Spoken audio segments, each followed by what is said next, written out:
Hello friends, आप सभी का स्वागत है हमारे और आपके YouTube channel Mukhtiyar pet care में।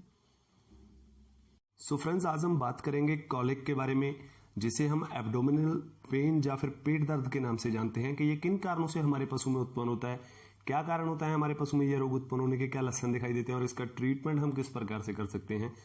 आज हम इस वीडियो में इसी टॉपिक पे चर्चा करेंगे।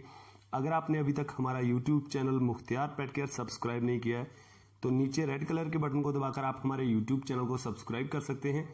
साथ में बेल आइकॉन जरूर दबाएं हमारी न्यू वीडियोस की नोटिफिकेशन को पाने के लिए, और ये सब्सक्रिप्शन बिल्कुल फ्री है। सो अब बात करते हैं कॉलिक के बारे में कि ये कॉलिक किन कारणों से हमारे पशु में होता है या फिर इसके सिम्टम्स क्या होते हैं, ट्रीटमेंट किस प्रकार से करना चाहिए। इसके बारे में जानने से पहले कॉलिक के बारे में जानते हैं। तो एब्डोमिनल भाग में पेट दर्द को कॉलिक कहते हैं। घोड़ों में पाया जाने वाला यह एक प्रमुख रोग है, लेकिन गाय भैंस में भी कॉलिक होता है, और या फिर भेड़ बकरी और कुत्ते में जो कॉलिक है वो बहुत कम देखा जाता है।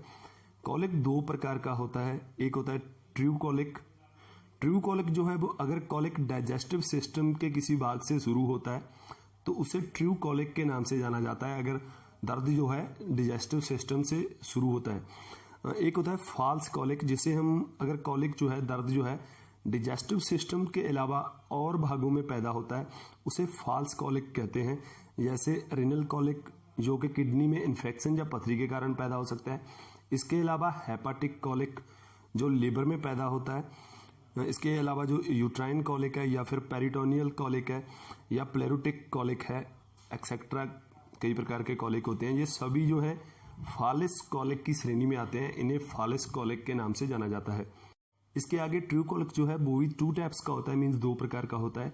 एक होता है स्पाज्मोडिक और दूसरा होता है इम्पैक्टिव। अगर डाइजेस्टिव सिस्टम में कोई रुकावट आती है या फिर ऐंठन आती है, इसकी वजह से जो है ट्रू कॉलिक हो सकता है।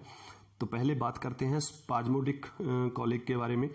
तो आमतौर पर आंतों का लहवत तरीके से जो है फैलना और सिकुड़ना जो है वो एक पैरास्टाइलिक मूवमेंट कहलाता है। जब किसी कारण से यह मूवमेंट जो है या तो काफी तेज हो जाती है या फिर पीड़ादायक हो जाती है, तो आंतों में जो है ऐंठन पैदा होने से अब्डोमिनल पेन जो है पशु को होने लगता है, जिसमें स्पाज्मोडिक कॉलिक जो है इसको बोला जाता है। तो घोड़ों में कई तरह के कॉलिक में यही कॉलिक जो है सबसे ज्यादा देखा जाता है। तो और फॉल्स कॉलिक जो है वो किसी भी प्रकार से हो सकता है, चाहे वो रेनल है या फिर हेपाटिक है, यूट्राइन है या फिर सिस्टिक है, एक्सेट्रा कई प्रकार से हो सकता है। तो इसका डिजेस्टिव सिस्टम से किसी भी प्रकार से कोई संबंध नहीं होता है, इसे फॉल्स कॉलिक जो है बोला जाता है। तो अब बात करते हैं कारणों के बारे में कि क्या कारण होते हैं हमारे पशु को कॉलिक या फिर पेट दर्द होने का। तो घोड़ों में जो है अधिक एक्साइटमेंट होना या फिर भड़क जाना या फिर डर का माहौल या तेज शोर आदि अधिक होना। इसके अलावा एक्सरसाइज के बाद एक एक ठंडा पानी पिलाना पशु को, या फिर आहार में एक एक बदलाव करना, पेट में काफी संख्या में पैरासाइट्स होना और तेज बैक्टीरियल या फिर बैरल इन्फेक्शन होना पशु को, घटिया क्वालिटी का सड़ा हुआ चारा दाना खिलाना, या फिर आहार के साथ मिट्टी, रेत या फिर कोई ऐसी अखाद्य जो वस्तुएं हैं वो खाना, या फिर घोड़ों में हॉर्स रेस के बाद जो है, रेस के बाद घोड़ों में कॉलिक पैदा हो सकता है। तो ये कई कारण हो सकते हैं जिसके कारण पशु में कॉलिक या पेट दर्द उत्पन्न होता है। तो अब बात करते हैं सिम्टम्स के बारे में कि हमें क्या लक्षण नजर आते हैं, जिसमें हमारे पशु में अगर कॉलिक पैदा होता है तो हमें क्या लक्षण दिखाई देते हैं। तो कम समय में एक और या फिर कई बार या बार बार एब्डोमिनल पेन के दौरे पड़ना, जिसमें कुछ समय के लिए दर्द होता है और फिर बंद हो जाता है, और कुछ समय बाद फिर दर्द होता है और बंद हो जाता है। तो ऐसी स्थिति हमें देखने को मिल सकती है कॉलिक में। इसके अलावा जो सेकंड सिम्टम्स है, कॉलिक में पेन के दौरान पशु जो है हमारा असहज हो जाता है, काफी असहज महसूस करता है पशु, और पेट पर पैर मारने लगता है या फिर जमीन पर लेटने लगता है। बार बार दर्द होने के स्थान पर मुंह जो है करके देखता रहता है पशु उस स्थान को। अगर पेट में दर्द हो रहा है तो पशु जो है पेट की तरफ मुंह करके देखता है या फिर पेट पर लाते मारने लगता है। तो ऐसे सिम्टम्स हमें दिखाई देते हैं। तो ज्यादा या फिर पीड़ा के समय जो है घोड़ा जमीन पर लेटा हुआ अपने पैर उछालने लगता है, मीन जमीन पर उल्टा लेटकर अपने पैर उछालता है, और या फिर पैरों को जो है जमीन पर मारता है। कभी कभी पशु खड़ा होता है या फिर जमीन पर जो है लेट जाता है। ऐसे लक्षण दिखाई देते हैं। इसके बाद पेट दर्द का जो दौरा है बंद हो जाता है। तो घोड़ा अपने शरीर को हिलाता है, लेकिन जैसे ही दर्द फिर से शुरू हो जाता है, मीन्स कॉलिक जो है दोबारा शुरू हो जाता है, तो वापस पीड़ादायक लक्षण जो है पशु में दोबारा से शुरू हो जाते हैं। इसके अलावा आप जो है आंतों की बढ़ी हुई गति जो है या फिर इंटेस्टाइन की जो गति है उसे आप पास खड़े व्यक्ति जो है वो आसानी से सुन सकते हैं। अगर आंतों की स्थिति बढ़ जाती है, गति जो है उसकी आवाज़ जो है घोड़े के पास खड़े हुए व्यक्ति को आसानी से सुनाई दे सकती है। और इसके दौरान पसीना जो है पूरे शरीर पे ना होकर शरीर के कुछ कुछ भागों पर अलग अलग धब्बों के रूप पर या फिर धब्बों की शक्ल में हो सकता है। पशु की प्यास जो है वो काफ़ी बढ़ जाती है और पशु काफ़ी कम मात्रा में यूराइन करता है, मीन पेशाब जो है वो पशु कम मात्रा में करता है और बार बार करने की कोशिश करता है।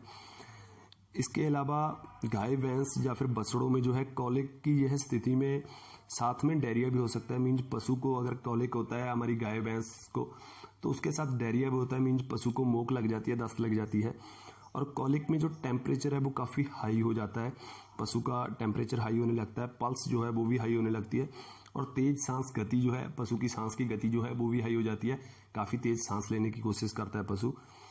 तो इसके अलावा स्पाज्मोटिक जो कॉलिक है उसमें पशु कुदरती रूप से कुछ ही घंटों के लिए में ठीक हो जाता है और कॉलिक के दौरे जो भी हैं वो भी कुछ ही समय में बंद हो जाते हैं।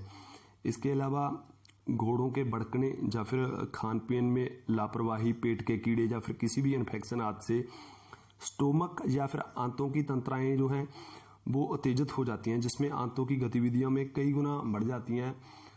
गतिविधि जो है वो तेज हो जाती है आंतों की और इसकी मांसपेशियों में ऐंठन की वजह से पशु में कॉलिक होने लगता है, घोड़ों में कॉलिक होने लगता है। तो ऐसे में इसको स्पाज्मोडिक जो कॉलिक है उसमें पशु की मृत्यु नहीं होती है। तो अब बात करते हैं डायग्नोस के बारे में। इसमें किसी भी प्रकार के जो है लेबोरेटरी टेस्ट की ज़रूरत नहीं होती है, क्योंकि डायग्नोसिस के या फिर लक्षणों के आधार पर ही जो है डायग्नोसिस किया जा सकता है। लेकिन पैरासाइट्स मीन्स पेट के कीड़ों की जांच के लिए गोबर की जांच की जा सकती है। अगर पशु के पेट में कीड़े हैं तो उसकी जांच के लिए आप पशु के गोबर की जांच कर सकते हैं। तो इसके अलावा कॉलिक को जो है एंट्रीटिस के साथ कंफ्यूज किया जाता है, लेकिन ध्यान रखें कि एंट्रीटिस में डायरिया होता है, पशु पतले दस्त करने लगता है, हमारे पशु को मोक लग जाती है, वो दस्त पतले करता है। लेकिन कॉलिक में जो है ऐसा नहीं होता है। इसके अलावा अगर हम बात करें छोटे बछड़ों के बारे में या फिर जो जंग एनिमल्स हैं, उनमें कॉलिक के समय इसके बिल्कुल उल्ट होता है। उनमें स्पाज्मोडिक जो कॉलिक है उसमें डायरिया तो होता है, लेकिन एब्डोमिनल जो पेन है वो नहीं होती है। मीन्स पशु को, छोटे बछड़े जो हैं उनको स्पाज्मोडिक कॉलिक में डायरिया हो सकता है, मोक लग सकती है, लेकिन एब्डोमिनल पेन जो है, पेट का दर्द नहीं होता है। इसके अलावा कॉलिक को जो है इंटेस्टाइन की रुकावट के साथ भी कंफ्यूज किया जाता है, क्योंकि अगर इंटेस्टाइन या छोटी आंत में या फिर बड़ी आंत में कोई रुकावट पैदा होती है तो उसके कारण भी जो है पशु को दर्द हो सकता है, उसके साथ कंफ्यूज किया जा सकता है। तो इसके बाद बात करते हैं ट्रीटमेंट के बारे में। तो सबसे पहले कि आप अपने पशु को कौन सा ट्रीटमेंट जो है वो दे सकते हैं अगर आपके पशु को कॉलिक होता है। तो सबसे पहले दर्द को कम करने के लिए आप अपने पशु को अनाल्जेसिक इंजेक्शन दे सकते हैं। मीन्स कोई भी अनाल्जेसिक इंजेक्शन दे सकते हैं, जैसे कीटोप्रोफेन हो गया या फिर निमोसलाइड, पैरासीटामोल जो है, इनमें से कोई भी इंजेक्शन आप अपने पशु को दे सकते हैं। और इसकी जो डोज है वो कितनी मात्रा में आपने अपने पशु को देनी है। अगर आप हॉर्स को लगा रहे हैं तो आप 20 से 30 ml आपने IV रूट से लगाना है, मीन नाड़ के द्वारा। इंट्रावीनस रूट से 20 से 30 ml आप अपने पशु को दे सकते हैं।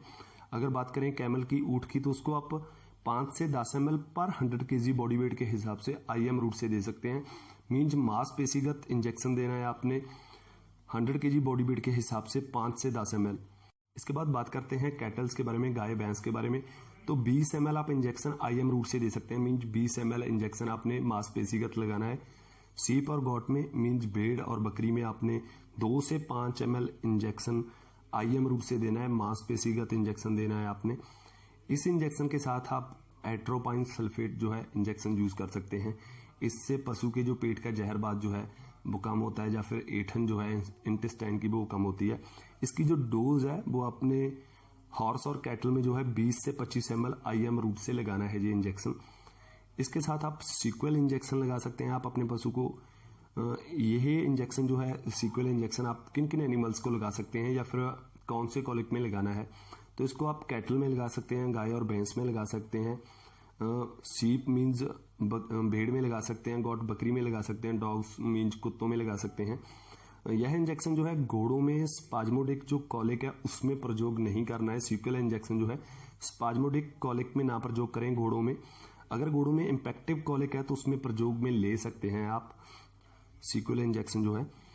इसके बाद बात करते हैं देसी इलाज के बारे में कि हम कॉलिक में कौन सा देसी इलाज अपना सकते हैं। तो देसी इलाज के लिए आपको सबसे पहले सूंड चाहिए, जिसे हम सूंड बोलते हैं। आपने सूंड लेना है 20 ग्राम और उसमें हींग मिला लेनी है, सेम मासा आपने हींग लेनी है और उन दोनों का पाउडर बनाकर आपने एक दूसरे में मिक्स कर लेना है। जब अच्छी तरह से मिक्स हो जाए तो इस पाउडर को आपने 125 ग्राम गुड़ में रखकर अपने पशु को खिला देना है और इससे आपके पशु को जो है कॉलिक से काफ़ी राहत मिलेगी। काफ़ी लाभकारी है ये देसी इलाज कॉलिक में पेट दर्द को कम करने के लिए। तो आप ये देसी इलाज भी आजमा सकते हैं अपने पशु पर। तो इस प्रकार से आप कॉलिक का ट्रीटमेंट कर सकते हैं अपने पशु में, जिससे आपके पशु को कॉलिक से या पेट दर्द से जो है राहत मिलेगी। तो अगर आपको हमारी ये वीडियो अच्छी लगी तो लाइक कीजिए हमारी इस वीडियो को, इससे हम काफ़ी मोटिवेट होते हैं।